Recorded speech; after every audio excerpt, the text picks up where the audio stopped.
இப்போ 2 ஆப்ஷன் தான் இருக்குது. ஒன்று தனிச்சு நின்றது ஒரு ஆப்ஷன், இன்னொன்று வந்து கூட்டணி, தேசிய ஜனநாயக கூட்டணியில் கூட்டணி ஆப்ஷன். ரெண்டுமே வந்து ரொம்ப ரொம்ப டேஞ்சரான ஒரு விஷயம். தனிச்சு நின்னா அவர்கள் தரப்பில் சொல்லக்கூடிய கருத்து கணிப்புகளை பிரகாரம் வச்சுக்கிட்டாலுமே 20%. 20% நீங்கள் வாக்குகளை வாங்கி நீங்கள் எப்படி வந்து இந்த ஆட்சி அதிகாரத்தை கைப்பற்றுவீங்க?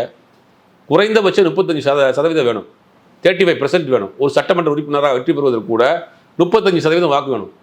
உங்களுடைய கருத்து கணிப்புகளை பிரகாரம் பார்த்தா 20%. அதுவே மிகைப்படுத்தப்பட்ட கருத்து கணிப்பு தான் நம்ம மாதிரி ஆட்கள் சொல்லிட்டு இருக்கோம். அப்படிங்கும்போது தனிச்சு நின்னா ஒரே ஒரு தொகுதிகளில் வெற்றி பெற முடியாதுங்கிறது விஜய்க்கு நல்லா தெரியும். கூட்டணியோடு போனீங்கன்னா அங்கே அதிமுக பாஜக கூட்டணியில் எப்படி நீங்கள் ட்ராவல் ஆவீங்க?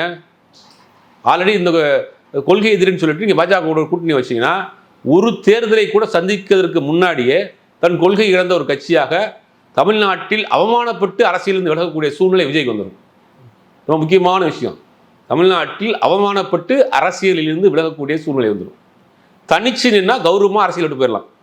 இந்த 2 ஆப்ஷன் தான். ரெண்டுமே ரொம்ப ரொம்ப ஒரு விஷப்பரிச்சை தான். அப்போ விஜய் எந்த முடிவு எடுக்க போகிறாரு? ஒரே ஒரு முடிவு எடுக்கலாம். திருப்பி என்ன பண்ணலாம்? ஒட்டுமொத்தமாக தேர்தலை புறக்கணிச்சுட்டு நான் ஒன்றும் கட்டமைப்பை சரி பண்ணல, இந்த அதிர்ச்சி வந்து மீறலை, நாங்கள் அடுத்த தேர்தலில் சந்திக்கிறோம். ரஜினிகாந்த் எப்படி கடைசியில் பேக் அடித்தார், அந்த மாதிரி பேக் அடிக்கிறது தான் சரியாக இருக்கும்.